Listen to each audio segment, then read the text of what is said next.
মে মাসের রিডিং চ্যালেঞ্জে কি কি বই পড়ব ভেবেছি দেখিয়ে দিই। আমার টিবিআর লিস্ট থেকে পড়ব 3টে বই। বাবুই সরোজিৎ চক্রবর্তীর, the devotion of suspect x, এটা একটা থ্রিলার, জাপানিজ থ্রিলার। আর সবিনয় নিবেদন বুদ্ধদেব গুহর। রিসেন্টলি চিঠিপত্র পড়েছি অমৃতা প্রীতম আর ইমরোজের, তাই এটাও কিন্তু চিঠির আকারেই পুরো উপন্যাসটা লেখা। এইটুকু পড়া হয়েছে, বাকিটা পড়ে ফেলবো।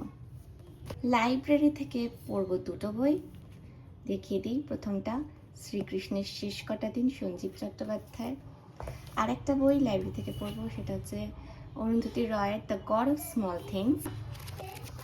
আর কিন্ডেল থেকে পড়ব এই বইটা, টর্মেন্ট পার্ট 1।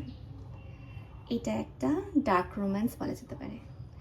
আর আমি কিন্তু কিন্ডেল অ্যাপে পড়ি, দেখিয়ে দিই। নাহলে হয়তো অনেকে ভাবতে পারেন যে আমি হয়তো এটা ডাউনলোড করে পিডিএফ পড়ছি। এই যে কিন্ডেল আনলিমিটেড থেকে আমি এটা পড়ি। আর এগুলো কিন্তু আপনারা ফ্রিতেই পড়তে পারবেন প্রথম মাসে, তারপরের মাস থেকে কিন্তু আপনাদেরকে টাকা দিতে হবে। এখানে প্রচুর বই রয়েছে, আর কিছু কেনা, কিছু স্যাম্পলগুলো রাখি যাতে আমি দেখতে পারি কোন বইটা ইন্টারেস্টিং, কোন বইটা কেনা যেতে পারে, বা কোন বইটা আমি কিন্ডেলে কিনে পড়তে পারি।